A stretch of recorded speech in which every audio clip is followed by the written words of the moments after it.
Hello बच्चों, welcome back. स्वागत है आप सभी का हमारे यूट्यूब चैनल पर। तो बोर्ड एग्ज़ाम पूरे हो चुके हैं। जिन लोगों ने यूपी बोर्ड में 10th और 12th के एग्ज़ाम दे दिए हैं वो अपने रिजल्ट का वेट कर रहे होंगे। तो यहाँ जो रिजल्ट है आपका वो लगभग हर साल अप्रैल के 2nd या 3rd वीक में देखने को मिल जाता है। तो जो बोर्ड एग्ज़ाम 10th और 12th के रिजल्ट हैं वो अप्रैल के 2nd या 3rd वीक में आपको देखने को मिल जाएंगे। कॉपियाँ सभी सेंटरों पर चेक हो रही हैं। कॉपियाँ चेक होते ही बोर्ड की ऑफिशियल वेबसाइट पे रिजल्ट जारी कर दिया जाएगा। तो ये तो बात हो गई जिन्होंने पेपर दिए हैं। और जो लोग इस वर्ष 2026-27 के सेशन में आ गए हैं, यानी जो 9th जिनका था पिछले साल अब वो 10th में आ गए हैं, या जिनका 11th था वो 12th में आ गए हैं, तो वो अपनी तैयारी अभी से इसी सत्र से अभी इन्हीं महीनों से शुरू कर दें, क्योंकि सिलेबस जो है आपका वो पर्याप्त है। अगर आप इसमें समय देते हैं अभी से थोड़ा थोड़ा करके, कहते हैं ना कि एक दिन में कोई भी कार्य संपन्न नहीं होता है, एक दिन में विद्यार्थी होशियार नहीं बनता है। आपको उसमें समय और मेहनत दोनों देनी पड़ेगी ईमानदारी से। पढ़ाई एक ऐसी चीज़ है जिसमें अगर आप ईमानदारी से सारी चीज़ें करते हैं, मेहनत से काम करते हैं, तो आपको निश्चित ही एक दिन सफलता जरूर मिलती है।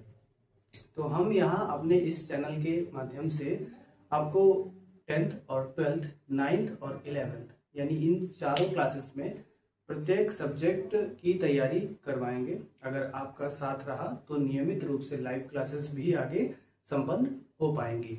तो यहाँ आज इस वीडियो में हम केवल अभी साइंस के बारे में बात करेंगे। क्लास 10 से शुरुआत कर रहे हैं, तो साइंस में जो चैप्टर्स हैं उनको बारी बारी से डिस्कस करेंगे। तो साइंस में जो आपका पहला चैप्टर है रासायनिक अभिक्रियाएं एवं समीकरण, केमिकल रिएक्शंस एंड इक्वेशंस, इसके बारे में बात करेंगे बच्चों। तो यहाँ अगर आपने अभी पेन कॉपी नहीं लिया है तो पेन कॉपी लेकर बैठ जाइए और पॉइंट वाइज से सारी बातें नोट करते हुए चलिए। अगर आपको साइंस में अभी तक कुछ नहीं आता है, इवन परमाणु क्रमांक, अभी तक क्या है कि साइंस जो है हाई स्कूल की वो 3 पार्ट में है, फिजिक्स, केमिस्ट्री और बायोलॉजी। इसमें 3-3-2 लेसन का जो रेशियो दिया गया है, 3 केमिस्ट्री के, 3 फिजिक्स के और 2 या 3 बायोलॉजी के। तो इन्हीं से जो 70 नंबर का पेपर है आपका वो आना है। तो बहुत से बच्चे क्या होते हैं कि जिन्होंने 9th में साइंस नहीं पढ़ी होती है, क्योंकि 9th में इतना पढ़ाया भी नहीं जाता है स्कूल में यूपी बोर्ड के, तो वहाँ आपका अगर छूटा हुआ कोर्स है, वहाँ कुछ भी समझ में नहीं आया है, तो यहाँ आपको समझना पड़ेगा। इवन यहाँ अगर आपने 10th में साइंस नहीं समझी तो 11th और 12th में, क्योंकि ये सब्जेक्ट अलग हो जाता है, तो आपको वहाँ बहुत परेशानी का सामना करना पड़ेगा। तो इसलिए यहाँ पर फिजिक्स और केमिस्ट्री दोनों ही समझने बहुत जरूरी है। तो सबसे पहले हम आज देखेंगे रासायनिक अभिक्रियाएं एवं समीकरण। रासायनिक अभिक्रियाएं हमारे दैनिक जीवन में बहुत सारी अभिक्रियाएं होती रहती हैं। जैसे कि कागज को जलाने पर क्या होता है, कागज समाप्त हो जाता है। बर्फ को खुले में रख दिया जाए तो बर्फ पिघल जाती है, और पानी को अगर फ्रिज में रख दें तो क्या हो जाता है, बर्फ बन जाता है। तो ये क्या है कि भौतिक क्रियाएं हैं जिनसे एक परिवर्तन यानी एक वस्तु से दूसरी वस्तु बन जाए। जैसे कि पानी से अगर बर्फ बन जाए तो उसको हम कहेंगे भौतिक परिवर्तन, क्योंकि इसे बर्फ से वापस पानी बनाया जा सकता है। तो जिस प्रक्रिया में आप ये समझिए कि बनने के बाद वापस उसी रूप में लाया जा सकता है, वो सभी क्रियाएं भौतिक क्रियाएं होती हैं। और रासायनिक परिवर्तन होते हैं जिनमें हम वापस वो पदार्थ प्राप्त नहीं कर सकते। जैसे कि पानी से अगर हम बर्फ बनाएंगे तो वापस बर्फ से पानी भी बना सकते हैं, तो ये हमारा भौतिक परिवर्तन हुआ। वहीं अगर रासायनिक परिवर्तन की बात करें तो रासायनिक परिवर्तन वो होता है जिसमें हम वापस उस पदार्थ को प्राप्त ना कर सकें। जैसे कि दूध है, दूध से क्या होगा, दही हम बना लेंगे। रात में दूध रखा रहेगा, अगर गर्मी के दिन है तो वो सुबह तक दही बन जाता है। तो दूध से दही बन गया, तो वापस क्या दही से दूध बन सकता है? नहीं बन सकता है, दही से दूध बन ही नहीं सकता है। तो ये क्या कैसा परिवर्तन हो जाएगा, रासायनिक परिवर्तन। तो यहाँ पेपर में ये बहुत हल्का क्वेश्चन है, शायद आपसे पूछ दिया जाए कि भौतिक परिवर्तन और रासायनिक परिवर्तन में क्या अंतर होता है या क्या होते हैं। तो भौतिक परिवर्तन वे परिवर्तन होते हैं जिनमें वापस उसी पदार्थ को प्राप्त नहीं किया जा सकता है। किया जा सकता है और रासायनिक परिवर्तन में वापस उसी पदार्थ को प्राप्त नहीं किया जा सकता है। और एग्जाम्पल में हो जाएगा कागज का जलना भौतिक परिवर्तन, और वहीं जो दूध से दही बनना ये रासायनिक परिवर्तन हो जाएगा। ठीक है, तो यहाँ अगर हम रासायनिक केमिकल रिएक्शंस की बात करें तो रासायनिक अभिक्रियाओं में सबसे पहले आपको तत्वों के परमाणु क्रमांक और उनका सीरियल नंबर ये याद होना बहुत ही जरूरी है। अगर आपको नेमिंग नहीं याद है तो वो आप याद कर लेंगे। पेन कॉपी उठाइए और लिखना शुरू कीजिए।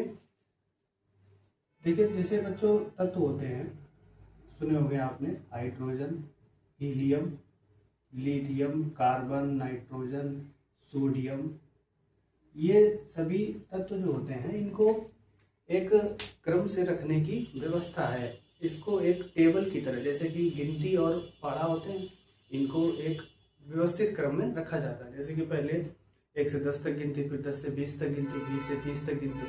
ऐसे ही टेबल पहले 2 से, फिर 3 का, फिर 4 का, फिर 5 का। तो ये जो तत्व हैं कार्बन, नाइट्रोजन, हाइड्रोजन वगैरह, इनको रखने का एक क्रम है और उस क्रम को पूरा एक टेबल फॉर्म में रखा जाता है। उसको कहते हैं आवर्त सारणी, और वो आप पढ़ेंगे 11th में।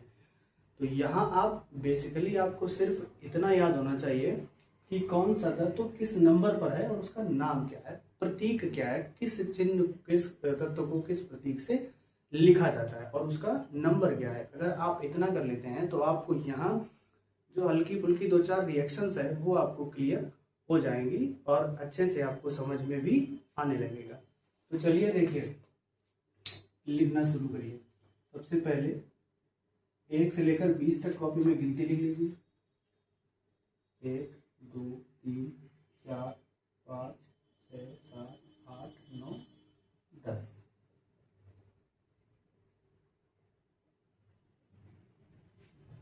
एक नंबर 1 पर प्रतीक हो जाता है हाइड्रोजन का H, दूसरे पर हीलियम का, नंबर 3 पर लिथियम का, 4 पर बेरिलियम का, 5 पर बोरान का, 6 पर कार्बन का, 7 पर नाइट्रोजन का, 8 पर ऑक्सीजन का, 9 पर नियान का और 10 पर सोडियम का। सोडियम का वैसे 11 होता है, 10 अभी लिख लीजिए। गिनती लिख लीजिए 11 12 13 14 15 16 17 18 19 और 20। Hydrogen, helium, lithium, beryllium, boron 5, carbon 6, nitrogen 7, oxygen 8, fluorine 9, neon 10, sodium 11, magnesium 12, aluminium 13, silicon 14, phosphorus 15, sulphur 16, chlorine 17, argon 18, potassium 19 और कैल्शियम 20।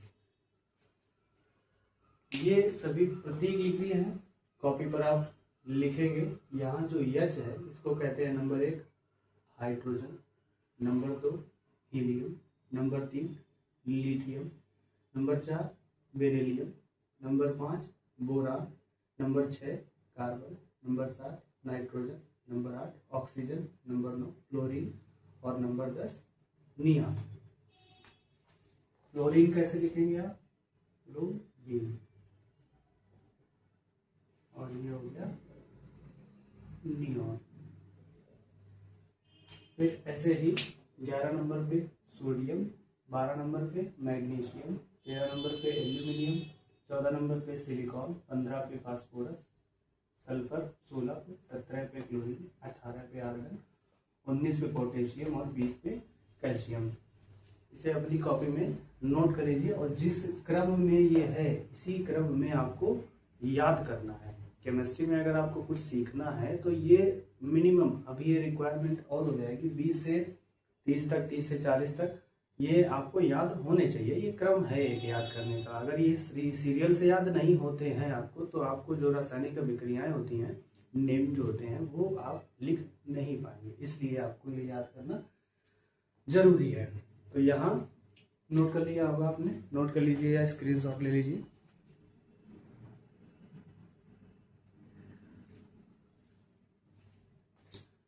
चलिए नोट कर लिया।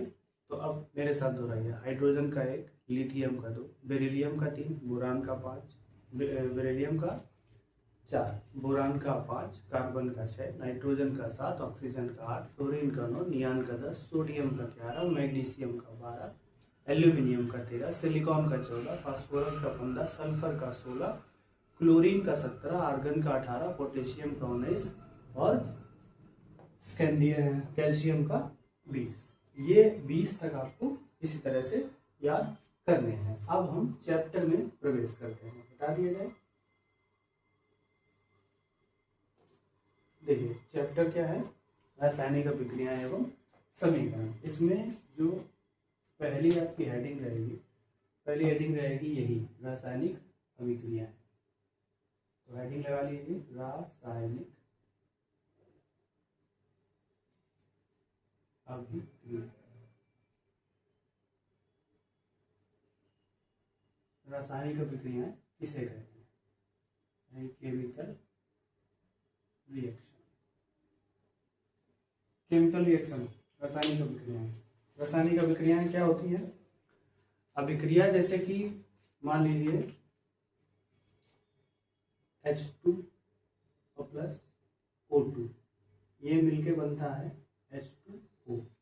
अब ये आप तभी समझ पाएंगे H2 और O2 से मिलके H2O कैसे बनता है, जब आप यहाँ पर जो अभी परमाणु क्रमांक लिखाए गए हैं तत्वों के, उनको समझ पाएंगे। इस चैप्टर के अंत तक आपको रासायनिक जो अभिक्रियाएं हैं, रिएक्शन है, वो बैलेंस करना भी सीखना है और रिएक्शन किस तरह से होती हैं, कुछ कुछ जानकारी इसके बारे में भी आपको देखते हुए जाना है। नहीं तो क्या है कि याद करने के लिए तो बहुत कुछ है, अब इसमें आप सारी अभिक्रियाएं याद नहीं कर सकते। कुछ चीजें अगर आपको समझ के चलेंगे तो आपको अच्छी तरह से लर्न भी हो जाएगा, लर्न करने में कोई दिक्कत नहीं आएगी। तो हाइड्रोजन और ऑक्सीजन के मिलने से जल बनता है। अब H अकेले नहीं लिखा जाता है, हाइड्रोजन जो होता है वो H सिंगल नहीं लिखा जाता है, इसी तरह से O जो है वो भी सिंगल नहीं लिखा जाता है। हाइड्रोजन द्विपरमाणु गैस है और ऑक्सीजन भी द्विपरमाणु है, इसलिए ये दोनों हमेशा हाइड्रोजन H2 लिखा जाएगा और O2 लिखा जाएगा। ये किस तरह से लिखा जाएगा, इसके लिए थोड़ी लंबी थ्योरी है, वो आपको फिर कभी किसी वीडियो में बताई जाएगी। यहाँ आप सिर्फ इतना देखें, H2 प्लस O2 के मिलने से क्या बनता है, H2O।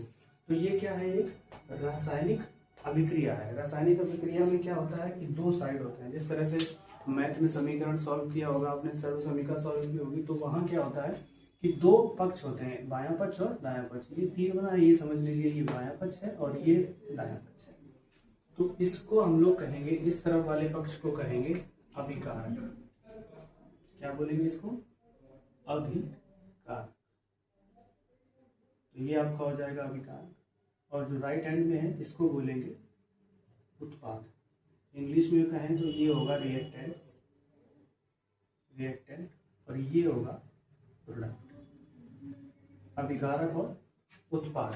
अब ये क्या है, ये अणु है, ये भी अणु है, और दो अणुओं के मिलने से एक पदार्थ का, द्रव का निर्माण होता है, जिसको हम लोग कहते हैं उत्पाद या जल। उत्पाद क्या है यहाँ पर, जल। तो रासायनिक अभिक्रिया, आपको यहाँ पर परिभाषा लिखनी होगी, तो परिभाषा लिखिए इसकी क्या होगी, बोल दे रहे हैं रासायनिक अभिक्रिया किसे कहते हैं। तो रासायनिक अभिक्रिया में क्या है कि लिखिए, जब दो या दो से अधिक अणु, जब दो या दो से अधिक, अब दो भी हो सकते हैं, दो से ज्यादा भी हो सकते हैं। लिखिए, जब दो या दो से अधिक अणु परस्पर क्रिया करके उत्पाद बनाते हैं तो रासायनिक समीकरण कहलाता है या रासायनिक अभिक्रिया कहलाती है। एक बार फिर से, जब दो या दो से अधिक अणु मिलकर एक उत्पाद का निर्माण करते हैं, कॉमा लगाइए और लिख दीजिए रासायनिक अभिक्रिया कहलाती है। ठीक, और एग्जाम्पल में आप यही लिख देंगे,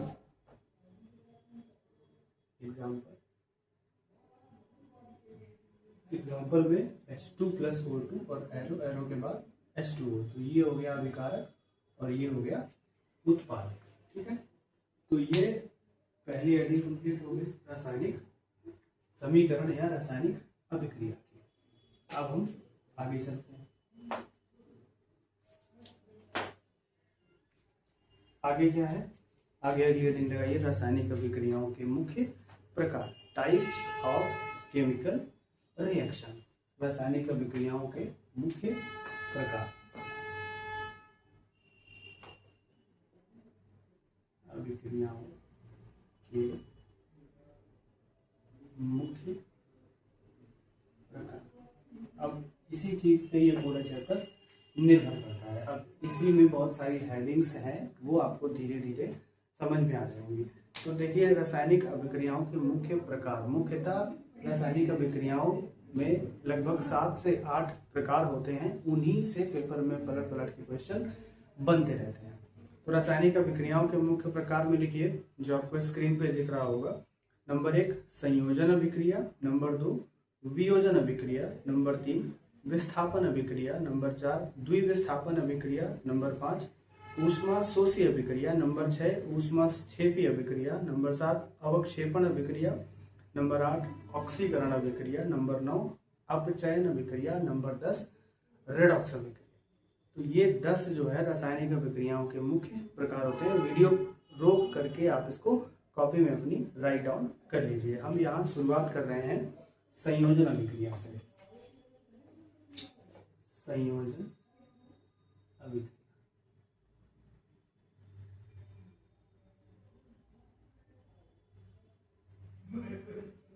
संयोजन अभिक्रिया या इसको इंग्लिश में बोले तो कहते हैं combination reaction. Combination reaction, combination या संयोजन, इसका मतलब है कि जुड़ना, बेसिकली पदार्थों का जुड़ना ही क्या होता है, संयोजन कहलाता है। अब यहाँ रासायनिक है तो इसलिए जो केमिकल कंपाउंड्स होंगे, रासायनिक अणु होंगे, वो आपस में जुड़ करके जो अभिक्रिया है उसको बनाएंगे और वो अभिक्रिया क्या कहलाएगी, संयोजन अभिक्रिया कहलाएगी। देखिए किस तरह से, अब इसमें लिख लीजिए पहले हेडिंग में, रासायनिक संयोजन अभिक्रिया में लिखिए क्या होगा, वह रासायनिक प्रक्रिया जिसमें 2 या 2 से अधिक तत्व मिलकर एकल उत्पाद का निर्माण करते हैं। तो क्या लिखेंगे आप, वह रासायनिक अभिक्रिया जिसमें 2 या 2 से अधिक तत्व मिलकर एकल उत्पाद का निर्माण करते हैं, संयोजन अभिक्रिया कहलाती है।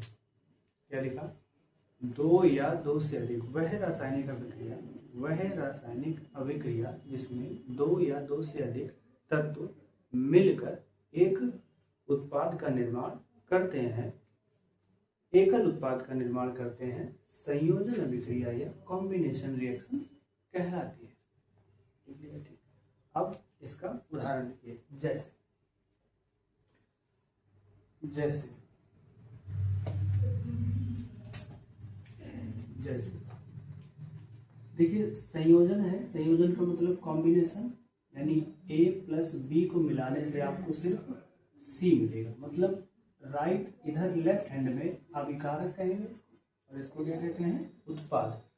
तो लेफ्ट हैंड में ये 2 भी हो सकते हैं, 2 से ज्यादा भी हो सकते हैं, उससे आपको डरना नहीं है, घबराना नहीं है। लेकिन ये क्या है, ये सारे मिल करके इधर आपको उत्पाद की तरफ क्या देंगे, सिर्फ एक तत्व देंगे, मतलब एक ही कंपाउंड इधर मिलने वाला है आपको। तो वो रिएक्शन होगी कौन सी, संयोजन अभिक्रिया। फॉर एग्जांपल, जैसे कि अभी पीछे वाली रिएक्शन पढ़ी थी हमने, उसमें उदाहरण में क्या देखा था, H2 प्लस O2, ये बना था H2O, H2 प्लस O2 बना था H2O। H2 को क्या कहते हैं, हाइड्रोजन, O2 को क्या कहते हैं, ऑक्सीजन, और मिल करके क्या बना था, H2O। अब देखिए यहाँ पर इधर 2 लोग हैं, 2 लोग जुड़ के एक हो रहे हैं।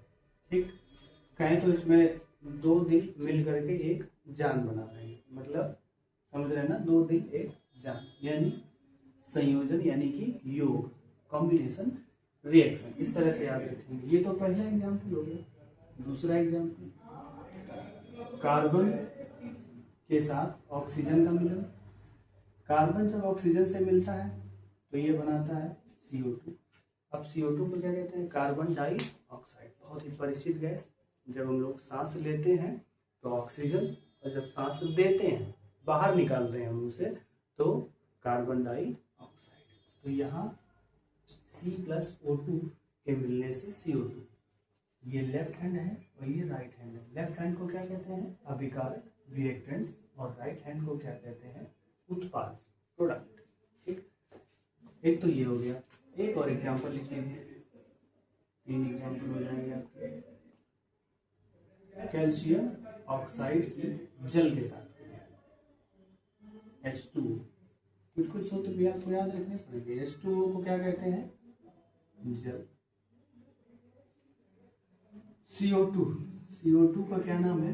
Carbon dioxide, carbon dioxide. अब देखिए यहाँ पर क्या होता है कि कुछ चीजें आपको साइड में लिख लीजिएगा। जैसे कि 2 अगर आते हैं तो 2 की गिनती को हम साइंस में बोलते हैं डाई। अगर 3 कहीं आ जाए तो 3 की गिनती को बोलते हैं ट्राई। और अगर 4 आ जाए तो 4 की गिनती को बोलते हैं टेट्रा। 1 2 नहीं, 1 क्यों, 2 है, डाई 2, ट्राई मतलब 3, टेट्रा मतलब 4 और 5 मतलब पेंट। इससे आपका काम चल जाएगा। 2 है तो क्या बोलना है? Di, carbon dioxide. Oxygen नहीं बोलेंगे, ऑक्सीजन तब बोलेंगे जब ये सिंगल अलग कहीं अकेले एकांत में पड़ा होगा, तब बोलेंगे आप ऑक्सीजन। लेकिन अभी इसका क्या है? मिलन हो चुका है, और तो जब मिलन हो चुका है तब इसको ऑक्सीजन नहीं बोलेंगे, अब ये ऑक्साइड। ठीक है, तो कार्बन डाई ऑक्साइड। यहाँ क्या है? Calcium oxide. Ca अभी याद करवाया था, Ca का परमाणु क्रमांक कितना है? कितना है? 20 नंबर पे कैल्शियम है। तो इस, और ये क्या है? वैसे अगर लिखा होता तो ये ऑक्सीजन कहते हैं, लेकिन इसके साथ में है, इसका प्रेम विवाह हो चुका है। तो जिसका जो किसी के अगर साथ है तो उसका सरनेम लगाते हैं मिलाकर, तो इसको बोलेंगे हम कैल्शियम ऑक्साइड। अगर अकेले होता तो क्या बोलते हैं? ऑक्सीजन। तो यहाँ ये है ऑक्साइड, कैल्शियम ऑक्साइड की। और ये क्या लिखा है? जल का सूत्र। किसका सूत्र है? जल का सूत्र। तो कैल्शियम ऑक्साइड की जब जल से क्रिया कराएंगे, कैल्शियम ऑक्साइड की जल से क्रिया कराएंगे। अब ये कैल्शियम ऑक्साइड जो होता है इसको हम लोग वैसे चूना बोलते हैं, याद रखना। चूना वही जो होली दिवाली में पुताई की जाती है। रासायनिक नाम इसका क्या लिखेंगे? कैल्शियम ऑक्साइड, कैल्शियम ऑक्साइड, यानी कैल्शियम ऑक्साइड में पानी मिला रहे। पुताई की होगी बच्चों, घर में आपने देखा होगा, भैया आपके, मम्मी, दीदी, जो भी लोग घर में पुताई करते हैं चूना डाल देते हैं किसमें? पानी में। तो चूने से क्या निकलती है? भाप निकलती है। चूना उसमें बॉईल होने लगता है, उबलने लगता है। तो ये वही वाला चूना है, कैल्शियम चूना। इसको क्या कहते हैं? इसको कली चूना भी कहते हैं। तो कली चूना का सूत्र अगर पूछा जाए तो आपसे क्या होगा? Calcium oxide. इसकी जल से क्रिया करा है भाई साहब, पानी में इसको मिलाया जा रहा है। पानी से इसको जब इसमें पानी मिला देंगे तो ये बन जाता है चूना। में पानी मिलाने से बुझा हुआ चूना प्राप्त होता है। चूना जो उसका क्या कहते हैं, पावर उसका जो होता है वो चला जाता है, बुझा हुआ चूना। तो बुझे हुए चूने का सूत्र होता है CaOH का होल ट्वाइस, CaOH का होल ट्वाइस। अब ये CaOH का होल ट्वाइस किस तरह से बना ये आप देख लीजिए थोड़ा सा। यहाँ कैल्शियम है, कैल्शियम के साथ ये ऑक्सीजन है, ठीक है। और ये H2O है, H2O लिखा है तो इसमें कहीं ना कहीं 2 हाइड्रोजन है, तो इसको इस तरह से भी लिख सकते हैं। बताइए लिख सकते हैं कि नहीं? अभी भी ये क्या है? H2O ही तो है। हाइड्रोजन कितने हो गए? 2। O कितने हैं? H2O ही है, तो H2O यानी HOH। समझ गए? अब देखना, जो कैल्शियम होता है इसके ऊपर, अब यहाँ थोड़ी आयन का खेल है। आयन आप समझना, यहाँ पर 20 नंबर है इसका परमाणु क्रमांक। तो 20 नंबर पर जिसका परमाणु क्रमांक होगा उसके ऊपर प्लस का 2 होगा, प्लस का 2, प्लस का 2, प्लस का 2। जब कभी क्या होते हैं तब तो आपस में मिलते हैं। उदाहरण समझिए, जैसे कि जब विवाह होता है, शादी होती है, तो शादी हमेशा बराबर वालों से होती है, बॉन्डिंग हमेशा बराबर वालों से होती है। यानी ये जो Ca+2 है, कैल्शियम के ऊपर +2 है, अभी सोच रहे होगे ये +2 आया कहाँ से। इसके लिए आपको परमाणु क्रमांक याद करने पड़ेंगे। जैसे कि 20 होता है इसका परमाणु क्रमांक, उसके लिए आपको उसको संयोजकता निकालनी पड़ती है। अभी सिर्फ आप याद रखिए कि इसके ऊपर +2 होता है, धीरे धीरे आप समझने लगेंगे। कैल्शियम के ऊपर +2, तो हम क्या करवा रहे थे, शादी करवा रहे थे बराबर वालों में। तो यहाँ अगर +2 है, अगर इसके पास -2 कहीं दिख जाए, प्लस माइनस का संयोजन बहुत फास्ट होता है, तो यहाँ +2 को अगर -2 कहीं से भी दिख जाए तो ये दौड़ के उससे क्रिया कर लेता है, भाग के उसको अपनी तरफ खींच लेता है। तो कैल्शियम के पास +2 है, और जो जल है यानी कि पानी के पास एक OH- का होता है। देखिए यहाँ OH अकेले माइनस होता है और H अकेले कहीं भी लिखा होगा तो वो प्लस लिखा जाता है, ठीक है। OH को बोलते हैं हाइड्रोक्साइड। क्या बोलते हैं, हाइड्रोक्साइड। OH अकेले हाइड्रोक्साइड है और H+ अकेले हाइड्रोजन आयन है। तो वास्तव में जो ये लिखा हुआ है अपने पास, ये H+OH- है। H+ और OH- है। क्या है, H+ और OH-। तो यहाँ कैल्शियम के ऊपर जान गए आप, कैल्शियम के ऊपर क्या है, +2। कैल्शियम के ऊपर +2 है, और ये ऑक्सीजन है, ऑक्सीजन के ऊपर -2 होता है ऑलरेडी, इसलिए ये यहाँ पर आपस में जुड़ते हैं, ठीक है। अब यहाँ क्या है कि हमें इनको आपस में मिलाना है।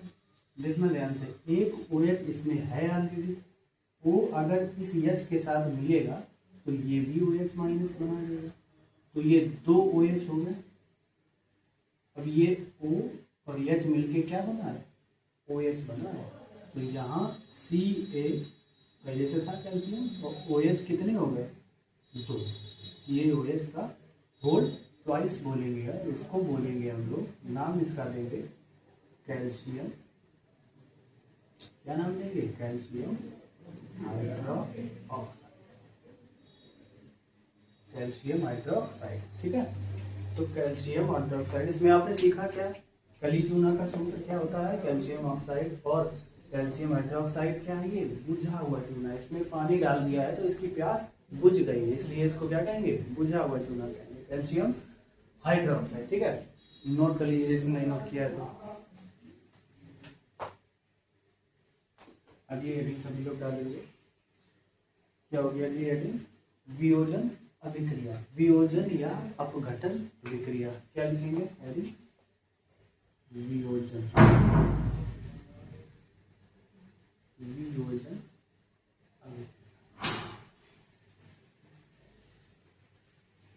वियोजन अभिक्रिया। इंग्लिश में कहते हैं इसको डीकम्पोजिशन।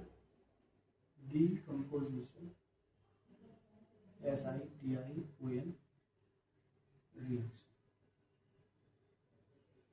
यानी वियोजन अभिक्रिया या अपघटन अभिक्रिया बोले तो डीकम्पोजिशन रिएक्शन, यानी वियोजन अभिक्रिया, ठीक है। तो वियोजन अभिक्रिया लिखिए, इसकी परिभाषा लिखिए, क्या होगी परिभाषा, वह अभिक्रिया जिसमें एकल अभिकारक टूटकर 2 या 2 से अधिक सरल उत्पाद बनाता है। वह अभिक्रिया जिसमें एकल अभिकारक 2 या 2 से अधिक उत्पादों में टूट सकता है, या 2 या 2 से अधिक उत्पाद का निर्माण करता है, वियोजन अभिक्रिया कहलाती है। फिर से एक बार रिपीट, वह अभिक्रिया जिसमें एकल अभिकारक टूटकर 2 या 2 से अधिक सरल उत्पाद बनाता है, वियोजन अभिक्रिया कहलाती है। फॉर एग्जाम्पल, उदाहरण के लिए एग्जाम्पल देखते हैं इसका। एग्जाम्पल में लेते हैं हम CaCO3। ये लेफ्ट हैंड है तो इसको क्या कहेंगे, अभिकारक। ये राइट हैंड है तो इसको क्या कहेंगे, उत्पाद। जितनी चीजें इधर आएंगे, 1 आए, 2 आए, 3 आए, 4 आए, सबको क्या कहेंगे, उत्पाद ही बोलेंगे। तो कैल्शियम के साथ CO3। देखना कुछ चीजें हैं, जैसे कहीं अगर आपको SO4 लिखा मिल जाए तो इसको हम लोग पढ़ेंगे सल्फेट, और अगर CO3 लिखा मिल जाए तो इसको हम लोग पढ़ेंगे कार्बोनेट, सल्फेट कार्बोनेट, ठीक है। और कुछ होता है क्या? हाँ, अभी तो क्या देखा था, CO2। CO2 का नाम बताएंगे सभी लोग, कमेंट बॉक्स में बताएंगे जो बच्चे ध्यान से पढ़ रहे हैं। CO2 को क्या कहते हैं? Carbon dioxide. दो है ऑक्सीजन, अगर O2 अकेले लिखा होता तो ऑक्सीजन, और साथ में है तो ऑक्साइड, ठीक है। तो यहाँ है ये कैल्शियम हो गया, ये तो कैल्शियम हो गया, CO3 क्या होता है? कार्बोनेट। कैल्शियम कार्बोनेट को जब अलग अलग करते हैं तो क्या बनता है? देखना है यहाँ पर, अलग अलग करने पर इसको हमें प्राप्त होता है calcium oxide, calcium oxide plus में C। कैल्शियम ऑक्साइड अभी अभी आपने पिछली अभिक्रिया जो हुई थी संयोजन की, उसमें इसको पढ़ा था। इसमें इसको क्या कहते थे हम लोग? कली चूना। क्या कहते थे? कली चूला नहीं है, चूना, कली चूना। और ये CO2 क्या है? Carbon dioxide. कैल्शियम कार्बोनेट को जब गर्म करते हैं तो ये इसके दो घटक हैं, कैल्शियम ऑक्साइड और कार्बन डाइऑक्साइड में टूट जाता है। ये क्या है? वियोजन की विक्रिया। संयोजन की जब विक्रिया थी तब हम क्या कर रहे थे? मिला रहे थे, प्रेम विवाह करवा रहे थे, मिलन करवा रहे थे, तो वहां तो संयोजन था। अब यहाँ क्या है? वियोजन। वियोजन यानी कि हम लोग अब जुदाई के माहौल में है, उसको अलग कर रहे हैं, ठीक है। जब अलग करेंगे तो हमेशा क्या होता है कि दो सार्थक जो तत्व होते हैं, कंपाउंड होते हैं, उन्हीं में इनको तोड़ा जाता है। ऐसा नहीं कि कैल्शियम अलग कर दें, कार्बन अलग कर दें और O3 अलग कर दें, ये बहुत अलग अलग कंपाउंड होते हैं। सामान्यतः जब किसी को तोड़ा जाता है तो तोड़ने पर एक सार्थक कंपाउंड बनता है जिसका कुछ नाम हो, ठीक है। तो कार्बन डाइऑक्साइड होता है। अब थोड़ा इसका विस्तृत देख लेते हैं क्या इसमें है। इसमें क्या है? कैल्शियम ऑक्साइड यानी एक ऑक्सीजन, CO2 यानी कि दो ऑक्सीजन, ठीक है, दो ऑक्सीजन। अब यहाँ जब ये मिलाते हैं हम इनको आपस में तो मिलाने पर भी यही बनता है, ठीक है। तो देखो एक ऑक्सीजन है और ये कितनी ऑक्सीजन है? दो। एक ऑक्सीजन दो ऑक्सीजन मिलकर कितनी ऑक्सीजन हो गई? 3। तो Ca और C पहले ही लिखा जाता है O3, ये इस तरह से बन जाता है CaCO3। O हमेशा यहाँ पर पीछे ही लिखा जाता है, ऐसा नहीं कि O पहले लिख दो और C बाद में लिख दो, O3C लिख दो। O3C कुछ नहीं होता, ठीक है। जिस तरह से अगर किसी व्यक्ति का नाम जो है वो मान लीजिए है राजेश या राकेश मान लीजिए, ये है किसी का नाम, ठीक है ना, राकेश नाम है। तो राकेश अगर किसी का नाम है तो भाई साहब इसको राकेश है तो लिखेंगे। ऐसा तो है नहीं कि इसमें के पहले लिख देंगे और रा बाद में लिख देंगे, ऐसे लिख देंगे, ये तो नाम खराब हो जाएगा। तो इस तरह से इसका भी अपना एक कुछ वैल्यू है, इज्जत है, तो उसको इसी तरह से लिखेंगे। कैसे लिखेंगे? कैल्शियम कार्बोनेट CaCO3 ही लिखेंगे और कुछ नहीं लिखेंगे, समझ गए? CaCO3। अब दूसरा एग्जाम्पल लेते हैं। दूसरा एग्जाम्पल के बारे में देखिए, अभी आपको एक रिएक्शन बताई थी, H2 + O2 मिला करके क्या बनते हैं? H2O, माने जल का निर्माण करते हैं। लेकिन यहाँ हमें अलग अलग करना है उनको। तो पानी है, पानी को गर्म कर दो, पानी को गर्म कर दोगे भाई साहब तो हाइड्रोजन अलग हो जाएगी और ऑक्सीजन अलग। अब इधर देखना, एक O है तो एक O नहीं लिखेंगे, दो लिखेंगे, क्योंकि एक O कहीं भी नहीं लिखा जाता है, ठीक। दो लिखे जाते हैं हमेशा, चाहे वो हाइड्रोजन के हो या फिर ऑक्सीजन के हो। तो हाइड्रोजन प्लस में ऑक्सीजन। अब यहाँ थोड़ी सी कुछ मिस्टेक सी लग रही होगी आपको, क्या कि बताओ इधर दो हाइड्रोजन है, इधर भी दो हाइड्रोजन है, लेकिन इधर ऑक्सीजन तो एक है और इधर ऑक्सीजन कितनी है? 2।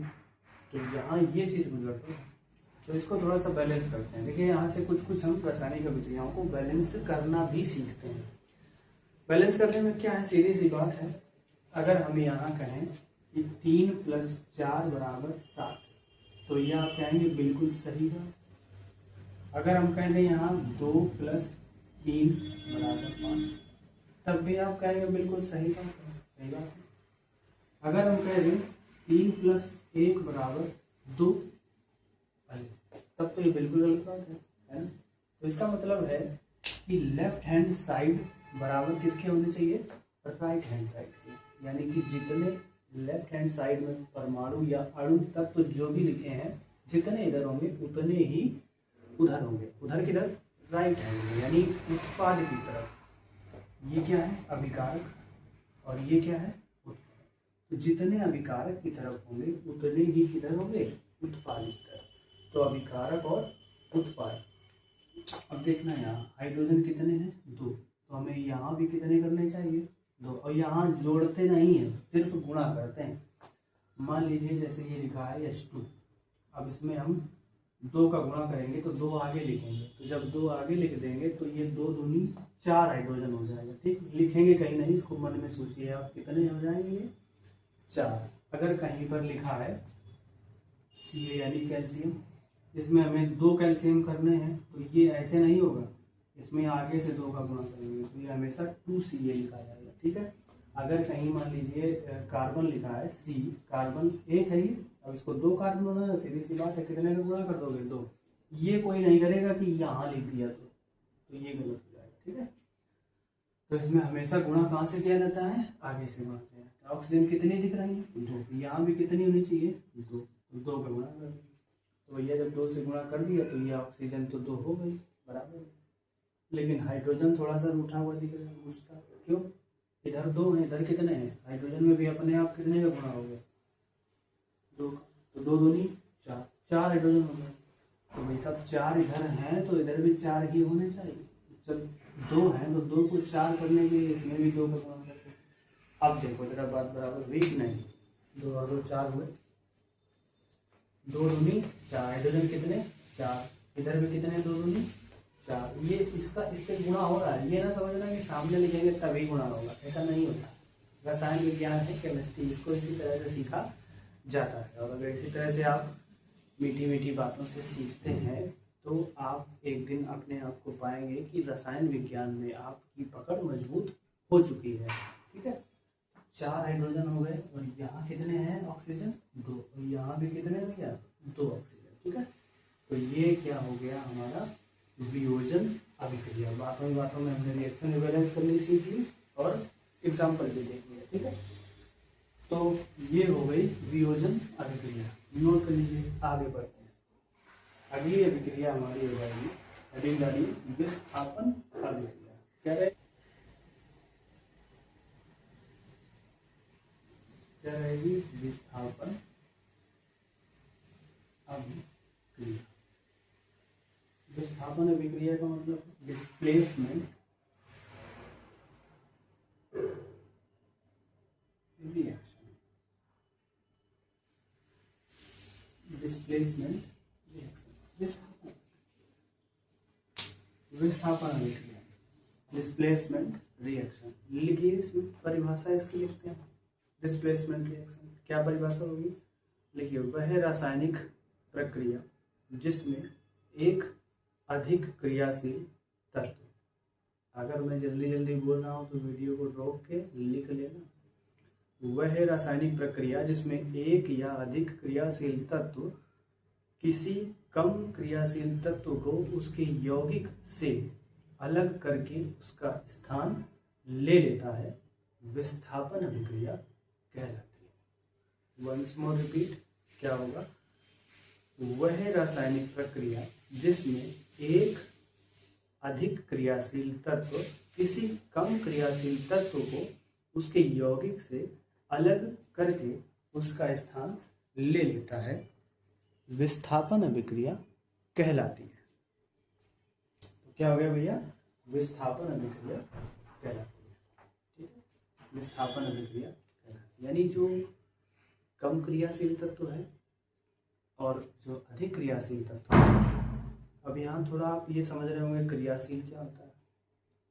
समाज में क्या होता है कि गरीब आदमी होता है, अमीर आदमी होता है, इसी तरह से तत्व भी है। यहाँ तत्व भी कुछ गरीब होते हैं, कुछ अमीर होते हैं। तो ऐसा आप जो अमीर होता है वो गरीब को क्या कहता है, हटो लाइन से, मैं आ गया हूँ। ठीक, तो यहाँ पर भी वही चीज़ है, कम क्रियाशील तत्व को ज़्यादा क्रियाशील तत्व हटा देता है उसके पास से। ठीक है, भगा देता है वहां से। तो ये हो जाती है कौन सी अभिक्रिया? विस्थापन अभिक्रिया। एग्जाम्पल देखते हैं, एग्जाम्पल में लिखिए क्या लिखेंगे example? Fe plus CuSO4, Fe plus CuSO4। एक और लिख लेते हैं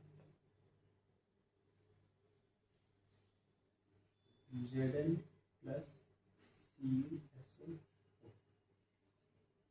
ठीक, CuSO4। अब यहाँ कुछ नए तत्व दिख रहे होंगे आपको। CO2 क्या होता है? कार्बन डाइऑक्साइड जानते हैं। SO4 क्या होता है? सल्फेट बोलेंगे। यहाँ क्या क्या आ गया? Fe आ गया, Fe आ गया, Zn आ गया और कॉपर। Fe जानते हो, Fe को वैसे तो फेरस कहते हैं, लेकिन इसको बोलते हैं हम आयरन। क्या बोलते हैं? Fe को आयरन। इसका परमाणु क्रमांक होता है भैया 26 नंबर। ये आपको याद रखना, याद हो जाएगा धीरे धीरे। हालांकि अभी इसके परमाणु क्रमांक का उपयोग है नहीं, लेकिन आप लिख लेंगे तो याद हो जाएगा। जिंक होता है 30 और कॉपर होता है 29। Zn है, इसको बोलेंगे हम जिंक। ये Cu29 है, इसको बोलेंगे कॉपर। ठीक, कुछ और प्रतीक चिन्ह है, लिख लो, जैसे कि चांदी, सोना, हीरा तो जानते हो कार्बन होता है। चांदी 47 और सोना 70। ये हो गया चांदी और ये हो गया सोना और ये हो गया कार्बन या और क्या हो गया? हीरा। ठीक, हीरा या कार्बन, डायमंड, फॉर्मूला एक ही होता है। तो ये आप अपनी कॉपी में कहीं ऊपर नीचे साइड में नोट कर लीजिए, तो आपकी नज़र इन पर पड़ती रहेगी, तो आपको प्रतीक इनके याद हो जाएंगे। Iron, Fe, zinc, Zn, copper, Cu। Copper वही है कॉपर के तार जो आते हैं, वायर जो घर में प्रयोग करते हैं लाइट में, कॉपर के ही तार होते हैं। चांदी Ag, सोना Au और C मतलब कार्बन या हीरा। ठीक, तो ये हो गया। हम पढ़ रहे थे विस्थापन अभिक्रिया। विस्थापन अभिक्रिया में क्या था कि Fe यानी कि आयरन और Cu को क्या कहते हैं? कॉपर। और SO4 को क्या कहते हैं भाई साहब? सल्फेट। तो ये क्या है? Copper sulphate. जब भी दो लोग आपको मिले केमिस्ट्री में, यौगिक हमेशा दो ही होते हैं, तो दो लोग मिले तो उनमें से ध्यान देना, एक प्लस होगा और एक माइनस होगा। और धातुएं ज़्यादातर प्लस होती हैं और अधातुएं ज़्यादातर माइनस होते हैं। ये SO4 और CO3 जो लिखे दिख रहे हैं ना, ये अपने आप में माइनस से होते हैं। ठीक है ना, SO4 पर भी माइनस होता है और CO3 पर भी माइनस का 2 ही होता है। तो यहाँ आयरन है और ये कॉपर है और ये जिंक है, ये कॉपर है। ठीक है, तो होता क्या है कि आयरन भी कॉपर सल्फेट से ज़्यादा क्रियाशील होता है। ठीक, तो यहाँ ये विशेष परिस्थितियों में जब इसको गर्म करते हैं, ये प्लस है और ये माइनस, ये प्लस है, ये भी प्लस है, ये प्लस है और ये माइनस। ये प्लस माइनस आप लिखना नहीं, ये सिर्फ समझाने के लिए आपको बताया जा रहा है। तो ये प्लस क्या करता है? SO4 से क्रिया है क्या? विस्थापन अभिक्रिया। इसमें क्या है कि एक कम क्रियाशील तत्व को दूसरा अधिक क्रियाशील तत्व उसको मार के भगा देता है, हटा देता है, वहां से खुद आ जाता है उसकी जगह। यानी SO4 के साथ अभी क्या है यहाँ पे? कॉपर को कौन हटाएगा? Fe, और खुद इसकी जगह आ जाएगा। कॉपर भैया अलग हो जाएंगे और Fe SO4 अलग हो जाएगा। सेम इसी तरह यहाँ पर होगा, इसमें भी कॉपर अलग चले जाएंगे और Zn SO4 यहाँ देखने को मिल जाएगा। ठीक है, तो ये क्या हो गया? Copper sulphate. ये क्या था? आयरन। और ये क्या था? जिंक। और इधर क्या मिल गया हमें? Iron sulphate. इधर क्या मिल गया? Zinc sulphate. नामकरण बहुत ही सिंपल है अगर आप ध्यान देते हैं तो। Zn बोले तो जिंक और SO4 बोले तो सल्फेट। जिंक सल्फेट और आयरन सल्फेट। ठीक है, तो ये विस्थापन अभिक्रिया होगी। विस्थापन अभिक्रिया में क्या हुआ कि एक जोड़े के साथ जो दूसरा बैठा होता है, तीसरा व्यक्ति, जैसे कि प्रेमी प्रेमिका और वो, समझ गए ना। तीसरा कोई आके क्या करता है, उसको हटा के अपने साथ ले जाता है। तुम अकेले रहो, कॉपर को क्या कह दिया, तुम अकेले रहो, अब SO4 को मैं ले रहा, ठीक। तो ये क्या हो गया, FeSO4। इसको क्या कहते हैं, विस्थापन अभिक्रिया, बोले तो डिस्प्लेसमेंट रिएक्शन, ठीक है। तो मज़ा आ रहा है पढ़ने में, मज़ा आ रहा है तो वीडियो को लाइक कर दीजिए। और जो लोग हाई स्कूल में हैं और रिएक्शन सीखना चाहते हैं तो इस वीडियो में इस चैनल को ज़रूर सब्सक्राइब कर लें और वीडियोस को नियमित रूप से देखते रहें, ठीक है। आगे बढ़ते हैं। आगे अगली रिएक्शन क्या होगी, डबल डिस्प्लेसमेंट, द्विविस्थापन अभिक्रिया। नोट कर लिया होगा, हटा रहे हैं इसको। आगे क्या आएगा, द्विविस्थापन। विस्थापन तो हो गया, अब आते हैं द्विविस्थापन अभिक्रिया। द्विविस्थापन अभिक्रिया से मतलब है डबल, ऊपर वही नोट कर देना, डिस्प्लेसमेंट, डबल डिस्प्लेसमेंट विस्थापन अभिक्रिया पढ़ ली। अब द्विविस्थापन अभिक्रिया, परिभाषा लिखिए इसकी, क्या होगी परिभाषा, वह रासायनिक अभिक्रिया जिसमें दो अभिकारक अपने आयनों की अदला बदली करके दो नए यौगिक बनाते हैं, द्विविस्थापन अभिक्रिया कहलाती है। फिर से सुन लीजिए, वह रासायनिक अभिक्रिया जिसमें दो अभिकारक अपने आयनों की अदला बदली करके दो नए यौगिक बनाते हैं, द्विविस्थापन अभिक्रिया कहलाती है। इसमें आयनों की क्या होती है, अदला बदली हो जाती है। अदला बदली करके एक दूसरे का छीना झपटी मचा लेते हैं और अपने अपने कंपाउंड बनाते हैं। एक बार और सुन लीजिए, वह रासायनिक अभिक्रिया जिसमें दो अभिकारक अपने आयनों की अदला बदली करके दो नए यौगिक बनाते हैं, द्विविस्थापन अभिक्रिया कहलाती है। फॉर एग्जाम्पल,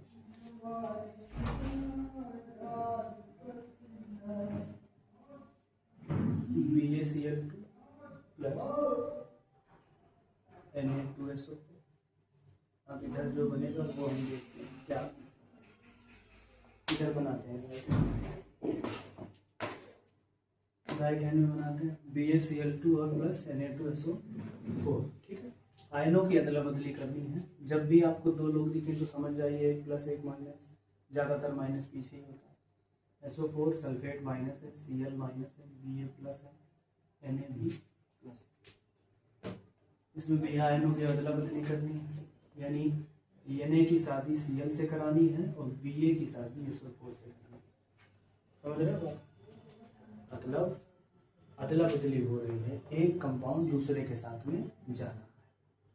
इधर बन जाएगा Ba के साथ SO4 प्लस Na के साथ क्या चला जाएगा, Cl।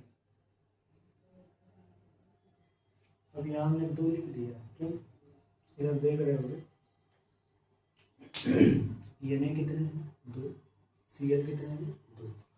तो दो Na और दो Cl मिलके दो ही बनेंगे, तो इसलिए यहाँ दो का गुणा किया, रिएक्शन बैलेंस हो गई। तो BaCl2, Ba भाई साहब होता है बेरियम, Ba का नाम क्या है,